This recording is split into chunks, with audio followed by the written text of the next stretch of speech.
First one చూసినట్టయితే సాధారణ బ్రహ్మ సమాజంను 1878లో ప్రారంభించిన వారు ఎవరు?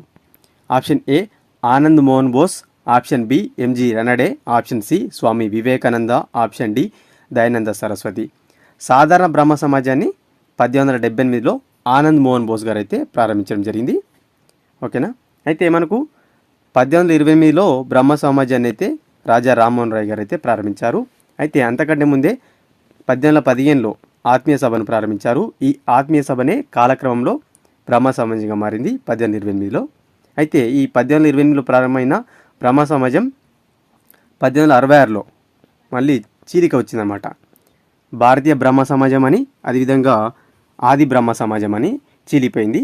ఆది బ్రహ్మ సమాజంకు దేవేంద్రనాథ్ ఠాగూర్ గారు నాయకత్వం వహిస్తే, భారతీయ బ్రహ్మ సమాజంకు వచ్చేసి కేశవ చంద్రసేన్ గారు అయితే నాయకత్వం వహించారు భారతీయ బ్రహ్మ సమాజంకు. ఓకేనా. ఈ భారతీయ బ్రహ్మ సమాజం నుంచి మళ్ళీ 1878లో సాధారణ బ్రహ్మ సమాజం విడిపోయిందనమాట, ఏర్పాటైంది. ఓకేనా. 1866లో భారతీయ బ్రహ్మ సమాజం ఏర్పడితే 1878లో మళ్ళీ ఈ భారతీయ బ్రహ్మ సమాజం నుంచే సాధారణ బ్రహ్మ సమాజం అయితే ఏర్పడింది. ఓకేనా. చాలా చాలా ఇంపార్టెంట్. నెక్స్ట్ వన్, బెంగాల్ విభజనకు సంబంధించి సరైనవి ఏంటి? దీని కారకుడు లార్డ్ కర్జన్, కరెక్టే. 1905లో విభజన జరిగింది, కరెక్టే. దీన్ని వ్యతిరేకిస్తూ వచ్చిన ఉద్యమమే స్వదేశీ ఉద్యమం, కరెక్టే. పైవన్నీ సరైనవే. సో మనకు 1905లో బెంగాల్ విభజన జరిగింది, అందరూ తెలిసిందే. మళ్ళీ 1911లో బెంగాల్ విభజన రద్దయింది. ఎవరి కాలంలో, ఏ వైస్రాయ్ కాలంలో అంటే మనకు లార్డ్ హార్డింజ్ 2 కాలంలో మళ్ళీ బెంగాల్ విభజన రద్దయింది.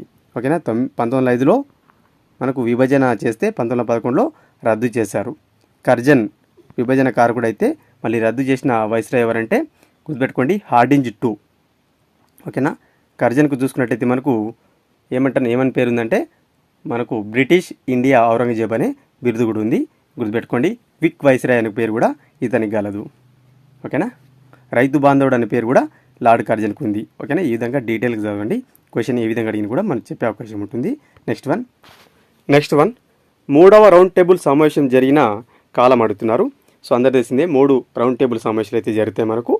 సో స్వాతంత్ర ఉద్యమంలో భాగంగా చూసుకున్నట్టయితే అయితే ఎప్పుడు జరిగిందని అడుగుతున్నారు. 3వది జనవరి 1932, March 1932, July 1932, November 1932. So November 1932నే జరిగింది 3వ రౌండ్ టేబుల్ సమావేశం అనేది. ఓకేనా. ఎవరున్నారు అప్పుడు వైస్రాయ్ అంటే మనకు చూసుకున్నట్టయితే లార్డ్ వెల్లింగ్టన్ ఉన్నారు.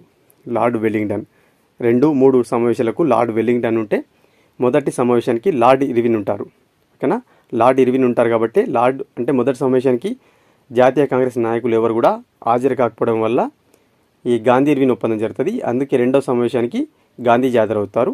ఓకేనా. అయితే రెండవ సమావేశానికి మాత్రం లార్డ్ వెల్లింగ్టన్ అయితే వైస్రాయ్ ఉంటాడు ఆ సమయంలో. ఓకేనా, గుర్తుపెట్టుకోండి. Next one, Indian glad stone అని ఎవరికి పేరు?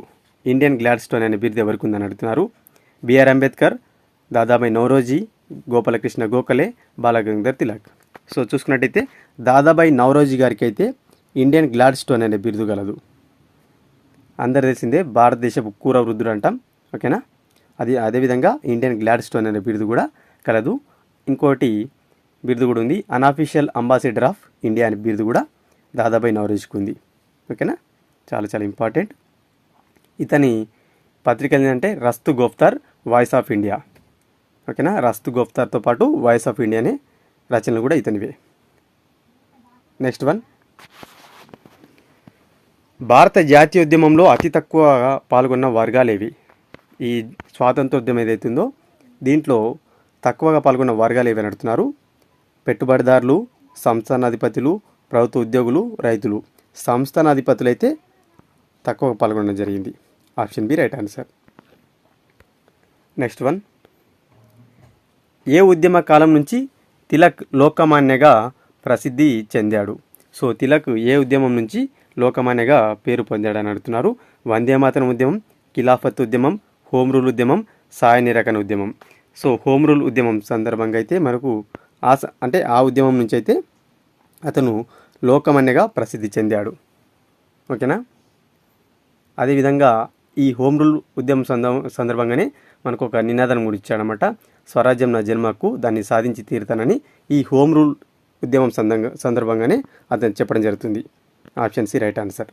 Very very important. Next one, Satyashodhak సమాజాన్ని స్థాపించింది ఎవరు? సత్యశోధక్ సమాజాన్ని ఎవరు స్థాపించారని అడుగుతున్నారు. జ్యోతిబా పూలే, తులసిరామ్, స్వామి మహారాజ్, శివదయాల్ సాహెబ్. సో ఆన్సర్ వచ్చేసి జ్యోతిబా పూలే గారైతే ఈ సత్యశోధక్ సమాజాన్ని అయితే స్థాపించడం జరిగింది. ఎప్పుడు స్థాపించారంటే 1873లో ఈ సత్యశోధక్ సమాజాన్ని అయితే స్థాపించడం జరిగింది జ్యోతిబా పూలే గారు. ఓకేనా. సో ఇతనికి ఉన్న బిరుదులు చూసుకున్నట్టయితే మనకు ఏం బిరుదు ఉందంటే father of Indian social revolution అనే బిరుదు అవుతుంది. ఎవరికి? జ్యోతిబా పూలే గారికి. ఓకేనా. భారత సాంఘిక విప్లవ పితామహునిగా అయితే జ్యోతిబా పూలేని పిలుస్తాం. చాలా చాలా important. Option A right answer. Next one, ఏ సంఘటన తర్వాత టంగుటూరి ప్రకాశం ఆంధ్ర కేసరిగా పిలువబడ్డారు? చాలా important bit. Simon go back ఆందోళన, వందే మాతరం ఆందోళన, క్విట్ ఇండియా ఉద్యమం, భూదాన్ ఉద్యమం. సైమన్ గో బ్యాక్ ఆందోళన తర్వాతనే టంగుటూరి ప్రకాశం గారు ఆంధ్ర కేసరిగా పిలువబడ్డారు. ఓకేనా. మద్రాస్ ప్రాంతం నుంచి అయితే ఇతను ఆందోళన చేపట్టడం జరిగింది.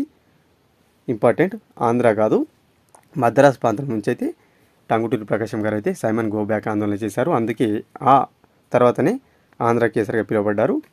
ఈ సైమన్ గో బ్యాక్ సంబంధించి ఆందోళన ఏదైతుందో లాహోర్లో లాలా లజపతి రాయ్ గారు అయితే ఆందోళన నిర్వహిస్తారు. అక్కడే లాఠీ దెబ్బ తగిలి తర్వాత మరణించడం జరుగుతుందన్నమాట. ఓకేనా. సో సైమన్ గో బ్యాక్ ఆందోళన చాలా ఇంపార్టెంట్ బిట్ అనేది అడిగే అవకాశం ఉంటుంది. ఓకేనా. నెక్స్ట్ వన్, స్వరాజ్య పార్టీ ప్రధాన కార్యక్రమం ఏది?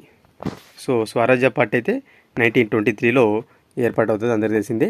సిఆర్ దాస్ గారు బయటకు వచ్చి, కాంగ్రెస్ నుంచి బయటకు వచ్చి మోతీలాల్ నెహ్రూతో కలిసి ఇంకొంతమందితో కలిసి అయితే స్వరాజ్య పార్టీని ఏర్పాటు చేస్తారు. ఎప్పుడు?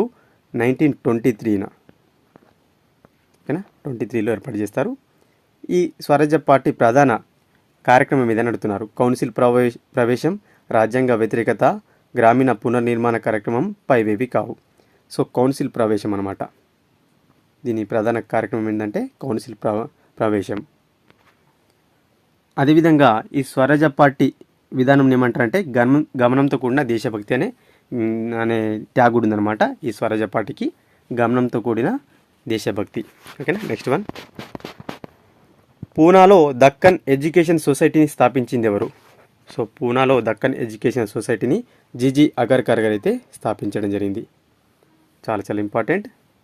Option B right answer. Next one, దివ్యజ్ఞాన సమాజాన్ని మొదట నెలకొల్పిన ప్రదేశం ఎక్కడ? అంటే మొదట ఎక్కడ నెలకొల్పారని అడుగుతున్నారు. దివ్యజ్ఞాన సమాజాన్ని ది థియోసాఫికల్ సొసైటీ అని పిలుస్తారు. దీన్ని మొదటగా న్యూయార్క్లో నెలకొల్పారు. ఎప్పుడు? 1875లో, 1875లో. ఎవరు నెలకొల్పారు? హెచ్పి బ్లావెట్స్కీతో పాటు ఎంఎస్ ఆల్కాట్, అదేవిధంగా విలియం క్యాన్ జడ్జిలు అయితే ముగ్గురు కలిసి ఈ దివ్యజ్ఞాన సమాజాన్ని అయితే నెలకొల్పడం జరిగింది. అందరికీ తెలిసి చాలామందికి అయితే ఓన్లీ హెచ్పి బ్లావెట్స్కీ అని తెలుసు. అయితే ఇంకో ఇద్దరు కూడా ఉంటారు, ఎంఎస్ ఆల్కాట్, అదేవిధంగా విలియం క్యాన్ జడ్జిలు అనే ఇద్దరు కూడా ఉంటారు అన్నమాట. అయితే 1875లో ఇక్కడ నెలకొల్పారు కదా. 1882లో మనకు ఏదైతే ఈ మద్రాసు ఉందో మద్రాసులోని అడయార్కి అయితే మారుస్తారన్నమాట. అంతర్జాతీయ ఏదైతే హెడ్ క్వార్టర్స్ ఉందో దాన్ని ఇక్కడికి మారుస్తారన్నమాట. కార్యాలయాన్ని మద్రాసులోని అడయార్కు మారుస్తారు. ఇప్పుడు 1882లో, 75లో నెలకొల్పితే 7 years తర్వాత 1882లో భారత్లోని మద్రాసులోని అడయార్కు మారుస్తారు. చాలా చాలా ఇంపార్టెంట్. ఓకేనా. నెక్స్ట్ వన్, క్విట్ ఇండియా ఉద్యమం రోజు. సో క్విట్ ఇండియా ఉద్యమాన్ని ప్రారంభించిన రోజును క్విట్ ఇండియా ఉద్యమం రోజు అంటాం. August 8 బొంబాయిలో ప్రారంభమవుతుంది అన్నమాట.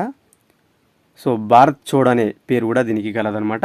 క్విట్ ఇండియా ఉద్యమంకు భారత్ చోడో, అదేవిధంగా మనం చూసుకున్నట్టయితే ఆగస్ట్ ఉద్యమం కూడా పిలుస్తారన్నమాట. ఓకేనా. ఈ క్విట్ ఇండియా ఉద్యమాన్ని చాలా చాలా ఇంపార్టెంట్. భారత స్వాతంత్రోద్యమంలో చివరి ఘట్టంగా పేర్కొంటాం క్విట్ ఇండియా ఉద్యమాన్ని. August 8న బొంబాయిలో ప్రారంభమైంది. ఓకేనా.